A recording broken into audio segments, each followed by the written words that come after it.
사무엘상 12장. 사무엘이 온 이스라엘 백성에게 말하였다. 나는 당신들이 나에게 요청한 것을 다 들어주어서 백성을 다스릴 왕을 세웠습니다. 그러니 이제부터는 왕이 백성들을 인도할 것입니다. 나는 이제 늙어서 머리가 희게 새었고 나의 아들들이 이렇게 당신들과 함께 있습니다. 나는 젊어서부터 오늘까지 당신들을 지도하여 왔습니다. 내가 여기 있으니 주님 앞에서 그리고 주님께서 기름 부어 세우신 왕 앞에서 나를 고발할 일이 있으면 하십시오. 내가 누구의 소를 빼앗은 일이 있습니까? 내가 누구의 나귀를 빼앗은 일이 있습니까? 내가 누구를 속인 일이 있습니까? 누구를 억압한 일이 있습니까? 내가 누구한테서 뇌물을 받고 눈 감아준 일이 있습니까? 그런 일이 있다면 나를 고발하십시오. 내가 당신들에게 갚겠습니다. 이스라엘 백성이 대답하였다. 우리를 속이시거나 억압하신 적이 없습니다. 누구에게서든지 무엇 하나 빼앗으신 적도 없습니다. 사무엘이 그들에게 말하였다. 당신들이 나에게서 아무런 잘못도 찾지 못한 것에 대하여 오늘 주님께서 증인이 되셨고 주님께서 기름 부어 세우신 왕도 증인이 되셨습니다. 그러자 온 백성이 그렇습니다. 주님께서 우리의 증인이 되셨습니다. 하고 대답하였다. 사무엘이 백성에게 말하였다. 모세와 아론을 세우시고 당신들의 조상을 이집트 땅에서 데리고 올라오신 분이 바로 주님이십니다. 그러니 그대로 서 있으십시오. 내가 주님께서 당신들과 당신들의 조상을 구원하려고 하신 그 의로운 일을 주님 앞에서 증거로 제시하고자 합니다. 야곱이 가족을 데리고 이집트로 내려간 다음에 이집트 사람들이 야곱의 가족을 억압할 때에 그들은 주님께 매달려 살려달라고 부르짖었습니다. 그래서 주님께서는 모세와 아론을 보내셨고 조상을 이집트에서 인도해내셨고 그들을 이 땅에 정착시키셨습니다.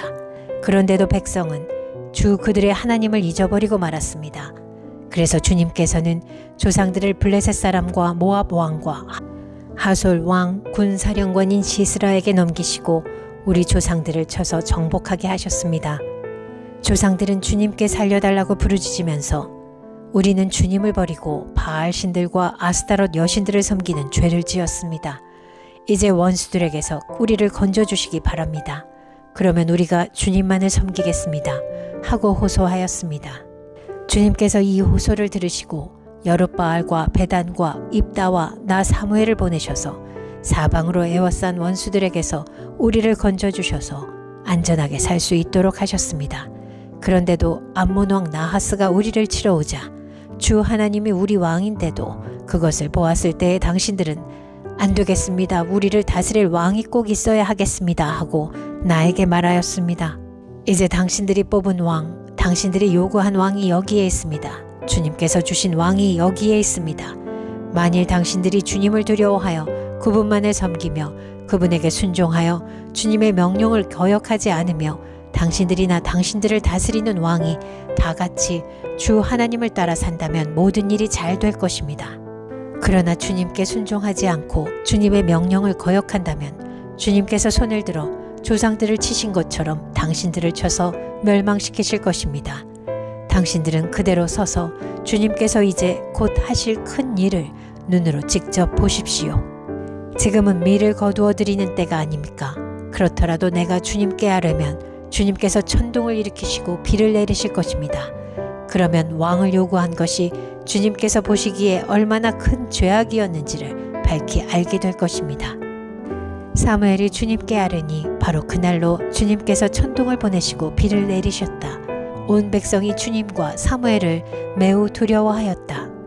모든 백성이 사무엘에게 간청하였다.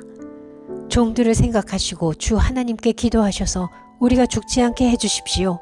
우리가 우리의 모든 죄에 왕을 구하는 악을 더하였습니다. 사무엘이 백성에게 말하였다. 두려워하지 마십시오. 당신들이 이 모든 악행을 저지른 것은 사실이나 이제부터는 주님을 따르는 길에서 벗어나지 말고 마음을 다 바쳐 주님을 섬기십시오. 도움을 주지도 못하고 구원하지도 못하는 쓸데없는 우상에게 반하여 그것을 따르는 일이 없도록 하십시오. 그것들은 헛된 것입니다. 주님께서는 당신들을 기꺼이 자기의 백성으로 삼아 도와주시기로 하셨기 때문에 주님께서는 자기의 귀한 명예를 지키려 하기 위해서라도 자기의 백성을 버리지 않으실 것입니다.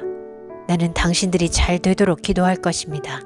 내가 기도하는 일을 그친다면 그것은 내가 하나님께 죄를 짓는 것입니다. 그런 일은 없을 것입니다. 오히려 나는 당신들이 가장 선하고 가장 바른 길로 가도록 가르치겠습니다. 당신들은 주님만을 두려워하며 마음을 다 바쳐서 진실하게 그분만을 섬기십시오. 주님께서 당신들을 생각하시고 얼마나 놀라운 일들을 하셨는가를 기억하십시오. 만일 당신들이 여전히 악한 행동을 한다면 당신들도 망하고 왕도 망할 것입니다. 사무엘상 13장. 사울이 왕이 되었을 때 그의 나이는 30살이었다. 그가 이스라엘을 다스린 것은 42해였다. 그는 이스라엘에서 3,000명을 뽑아서 그 가운데서 2,000명은 자기와 함께 믹마스와 베델 산지에 있게 하고 1,000명은 요나단과 함께 베냐민 지파의 땅 기브아로 보내고 나머지 군대는 모두 각자의 집으로 돌려보냈다. 요나단이 게바에 있는 블레셋 사람의 수비대를 치자 블레셋 사람들이 그 소식을 들었다. 사울이 온 나라에 나팔을 불어서 히브리 사람 소집령을 내렸다. 온 이스라엘 백성은 사울이 블레셋 수비대를 쳐서 이스라엘이 블레셋 사람들의 미움을 사게 되었다는 말을 듣고 길갈로 모여와서 사울을 따랐다.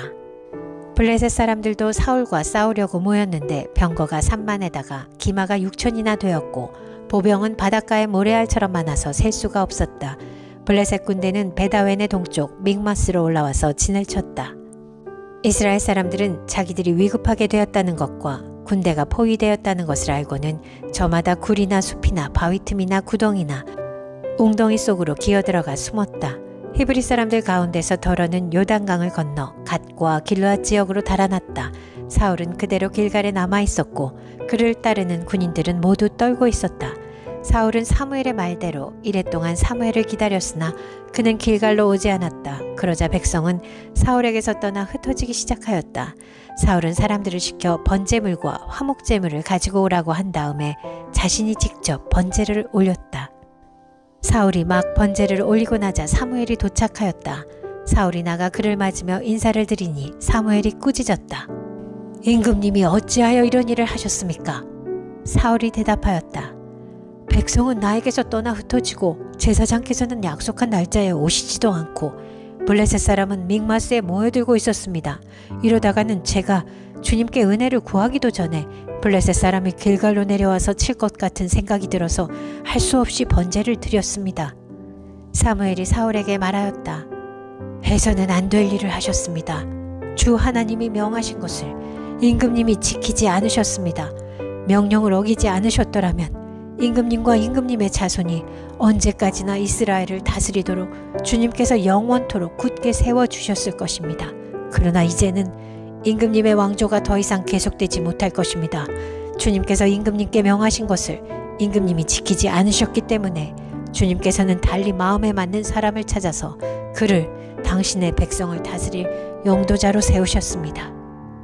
사무엘이 일어나서 길갈을 떠나 베냐민 땅의 기브아로 올라갔다. 사울이 자기와 함께 있는 백성들을 세어보니 약 600명쯤 되었다. 사울과 그의 아들 요나단은 자기들과 함께 있는 백성들을 거느리고 베냐민 땅 게바에 머물고 있었고 블레셋 군대는 믹마스에 진을 치고 있었다. 블레셋 진영에서는 이미 특공대를 셋으로 나누어 습격하려고 출동하였다. 한 부대는 수알 땅 오브라 쪽으로 가고 다른 한 부대는 베도론 쪽으로 가고 나머지 한 부대는 스보임 골짜기와 멀리 광야가 내려다 보이는 경계선 쪽으로 떠났다. 당시 이스라엘 땅에는 대장장이가 한 명도 없었다. 히브리 사람이 칼이나 창을 만드는 것을 블레셋 사람들이 허용하지 않았기 때문이다. 이스라엘 사람들은 보습이나 곡괭이나 도끼나 낫을 벼릴 일이 있으면 블레셋 사람에게로 가야만 하였다. 보습이나 곡괭이를 벼리는 데는 3분의 2 세겔이 들었고 도끼나 낫을 가는 데는 3분의 1 세겔이 들었다. 그래서 전쟁이 일어났을 때 사울과 요나단을 따라 나선 모든 군인의 손에는 칼이나 창이 없었다. 오직 사울과 그의 아들 요나단의 손에만 그런 무기가 있었다. 블레셋 군대의 전초부대는 이미 믹마스 어귀에 나와 있었다. 사무엘 상 14장. 하루는 사울의 아들 요나단이 자기의 무기를 든 젊은 병사에게 말하였다. 우리가 저 건너편에 있는 블레셋 군대의 전초부대로 건너가자. 그러나 요나단은 이 일을 자기의 아버지에게는 알리지 않았다. 사울은 그때 기브아에서 그리 멀지 않은 미그론에 있는 석류나무 아래에 머물러 있었다. 사울을 따라 나선 군인들은 그 수가 약 600명쯤 되었다. 아히야가 에봇을 입고 제사장 일을 맡고 있었는데 그의 아버지는 이가봇의 형제인 아히둡이고 할아버지는 비느하스이고 그 윗대는 실로에서 주님을 모시던 제사장 엘리이다. 그들 가운데 아무도 요나단이 떠난 것을 알지 못하였다. 요나단이 블레셋 군대의 전초부대로 들어가려면 꼭 지나야 하는 길목이 있었는데 거기에는 양쪽으로 험한 바위가 있었다. 한쪽 바위의 이름은 보세스이고 다른 한쪽 바위의 이름은 세네이다. 바위 하나는 북쪽에서 거대한 기둥처럼 치솟아올라 믹마스를 바라보고 있었고 다른 하나는 남쪽에서 치솟아올라 게발을 바라보고 있었다. 요나단이 무기를 든 젊은 병사에게 말하였다. 저 할례받지 않은 이방인의 전초부대로 건너가자. 주님께서 도와주시면 승리를 거둘 수도 있다.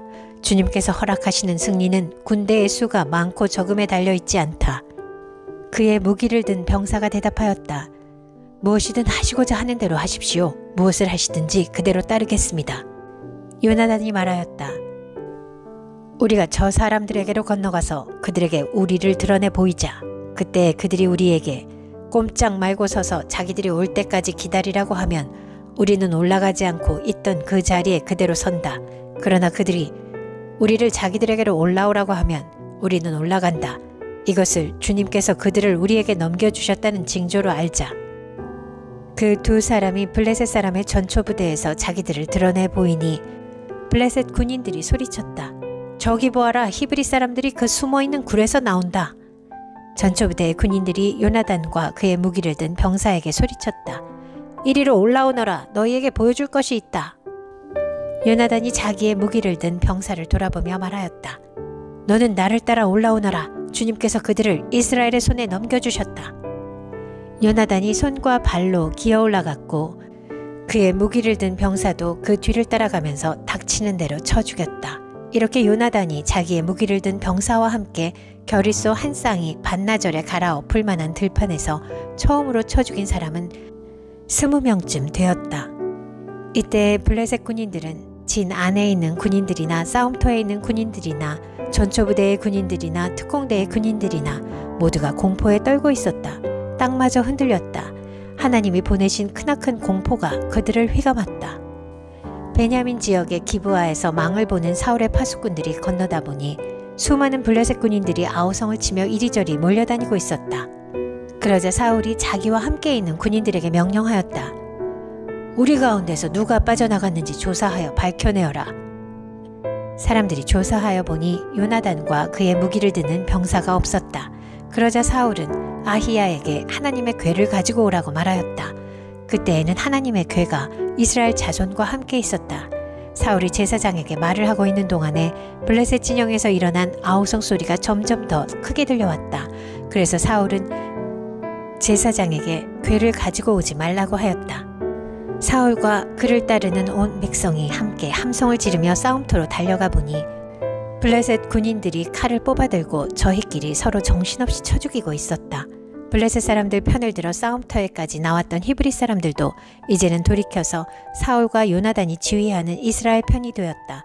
또 전에 에브라임 산간지방으로 들어가 숨었던 이스라엘 사람들도 블레셋 사람들이 지고 달아난다는 소식을 듣고 모두 뛰어나와 블레셋 군인들을 뒤쫓으며 싸웠다. 그날 주님께서 이렇게 이스라엘을 구원하셨다. 전쟁은 베다웬 너머에까지 번졌다. 그날 이스라엘 사람들은 허기에 지쳐 있었다. 사울이 군인들에게 내가 오늘 저녁에 적군에게 원수를 갚을 때까지 아무 것이라도 먹는 사람은 누구든지 저주를 받을 것이다 하고 맹세시켰기 때문에 군인들이 모두 아무것도 먹지 못하였다. 거기에 있던 모든 군인들이 숲으로 들어갔다. 들녘의 땅바닥에는 꿀이 있었다. 군인들이 숲에 이르러서 보니 벌집에서 꿀이 흘러나오고 있었다. 군인들은 맹세한 것이 두려웠기 때문에 아무도 그것을 손가락으로 찍어다 입에 대지 않았다. 그러나 요나단은 자기의 아버지가 군인들에게 그런 맹세를 시킬 때에 듣지 못하였으므로 손에 들고 있던 막대기를 내밀어 그 끝으로 벌집에 든 꿀을 찍어서 빨아먹었다. 그러자 그는 눈이 번쩍 뜨이고 생기가 넘쳤다. 그때 군인들 가운데 어떤 사람이 나서서 그에게 알려주었다. 임금님이 누구든지 오늘 무엇을 먹는 사람은 저주를 받을 것이라고 하시면서 모든 군인들에게 철저히 금식하도록 맹세를 시키셨습니다. 그래서 군인들이 이렇게 지쳐 있습니다. 그러자 요나단이 탄식하였다. 나의 아버지께서 이 나라를 어렵게 만드셨구나. 생각하여 보아라. 입구를 조금 찍어서 맛만 보았는데도 눈이 번쩍 뜨이고 생기가 넘치는데 오늘 우리 군인들이 적에게서 빼앗은 것을 먹고 싶은 대로 먹었더라면 얼마나 더 좋았겠느냐. 그랬더라면 블레셋 사람들을 더 많이 죽이지 않았겠느냐. 이스라엘 군인들은 바로 그날 믹마스에서 아얄론까지 쫓아가며 블레셋 사람들을 쳐 죽였으므로 몹시 지쳐 있었다. 그래서 군인들은 약탈하여 온 것에 달려들어 그 가운데서 양과 소와 송아지를 마구 끌어다가 땅바닥에서 잡고 핏째로 고기를 먹었다. 사람들이 이 사실을 사울에게 알렸다. 보십시오. 백성들이 핏째로 고기를 먹어 주님께 죄를 지었습니다.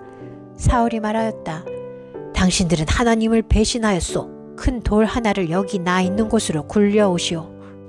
사울이 또 지시하였다. 당신들은 백성에게 두루 다니며 알리시오. 이제부터는 누구든지 소나 양을 내게로 끌고 와서 이 돌 위에서 잡아서 먹도록 하고 고기를 핏째로 먹어서 주님께 범죄하지 않도록 하라고 이르시오. 그날 밤에 백성들은 제각기 자기들이 차지한 소를 끌어다가 거기에서 잡았다. 그리하여 사울이 주님께 제단을 하나 쌓았는데 이것이 그가 주님께 쌓은 첫 제단이었다. 사울이 말하였다. 우리가 이 밤에 블레셋 군대를 쫓아 내려가서 동이 틀 때까지 그들을 약탈하고 한 사람도 남김없이 모조리 죽이도록 합시다. 그들이 대답하였다. 임금님이 좋으시다면 그대로 하시기 바랍니다. 그러자 제사장이 사울에게 말하였다. 우리가 먼저 하나님께 나아가 여쭈어보아야 합니다. 그래서 사울이 하나님께 여쭈었다. 내가 블레셋 사람을 뒤쫓아 내려가도 되겠습니까? 주님께서 그들을 우리 이스라엘의 손에 넘겨주시겠습니까? 그러나 하나님은 그날 사울에게 아무 대답도 하지 않으셨다. 그러자 사울이 이렇게 말하였다. 주님께서 우리에게 응답하지 않으시니 군 지휘관은 모두 앞으로 나오시오. 오늘 이 허물이 누구에게 있는지 알아보겠소. 이스라엘을 구원하신 주님의 살아계심을 두고 맹세합니다. 허물이 나의 아들 요나단에게 있다고 하더라도 그가 반드시 죽을 것입니다. 그러나 군인들 가운데 어느 한 사람도 감히 그에게 대답하는 사람이 없었다. 사울은 온 이스라엘 군인에게 계속해서 말하였다. 귀관들은 모두 이쪽에 서시오. 나와 나의 아들 요나단은 저쪽에 서겠소. 군인들이 모두 사울에게 임금님이 좋으시다면 그대로 하시기 바랍니다. 하고 대답하였다. 사울이 주 이스라엘의 하나님께 아뢰었다. 오늘 저에게 응답하지 않으시니 웬일이십니까? 주 이스라엘의 하나님, 그 허물이 저에게나 저의 자식 요나단에게 있다면 우림에 나오게 하시고 그 허물이 주님의 백성 이스라엘에게 있다면 둠밈이 나오게 하십시오. 그러자 요나단과 사울이 걸리고 백성들의 혐의는 벗겨졌다. 사울이 말하였다. 제비를 뽑아서 나와 나의 아들 요나단 가운데서 누가 죄인인지를 가려내시오. 그러자 요나단이 걸렸다. 사울이 요나단에게 물었다. 내가 무슨 일을 하였는지 나에게 말하여라. 요나단이 그에게 대답하였다. 손에 들고 있던 막대기 끝으로 꿀을 찍어서 조금 맛보았습니다. 죽을 각오를 하고 있습니다. 사울이 선언하였다. 요나단, 너는 죽음을 피할 수 없다. 내가 너를 처형하지 않는다면 하나님이 나에게 천벌을 내리시고 또 내리실 것이다. 이때 온 백성이 사울에게 호소하였다. 이스라엘에게 이렇게 큰 승리를 안겨준 요나단을 죽여서야 되겠습니까? 절대로 그럴 수는 없습니다. 주님께서 살아계심을 걸고 맹세합니다. 그의 머리털 하나도 땅에 떨어져서는 안 됩니다. 그는 오늘 하나님과 함께 이 일을 이루어 놓은 사람이기 때문입니다. 백성들이 이렇게 요나단을 살려내어 그는 죽지 않았다. 사울은 블레셋 사람을 더 이상 뒤쫓지 않고 돌아섰고 블레셋 사람도 자기들의 본 고장으로 돌아갔다. 사울은 이스라엘을 다스릴 왕권을 얻은 다음부터 사방에 있는 원수들과 전쟁을 하였다. 그는 모압과 암몬 자손과 에돔과 소바 왕들과 블레셋 사람들과 맞서 싸웠는데 어느 쪽으로 가서 싸우든지 늘 이겼다. 그는 아말렉까지 쳐서 용맹을 떨쳤다. 이렇게 그는 침략자들에게서 이스라엘을 건져내었다. 사울에게는 요나단과 리스위와 말기수아라는 아들이 있었다. 딸도 둘이 있었는데 큰딸의 이름은 메랍이고 작은딸의 이름은 미갈이다. 사울의 아내의 이름은 아히노암인데 아히마아스의 딸이다. 사울의 군사령관은 아브넬인데 사울의 숙부 넬의 아들이다. 사울의 아버지는 기스요 아브넬의 아버지는 넬인데 둘 다 아비엘의 아들이다. 사울은 일생 동안 블레셋 사람과 치열하게 싸웠다. 그래서 사울은 용감한 사람이나 힘센 사람은 눈에 보이는 대로 자기에게로 불러들였다.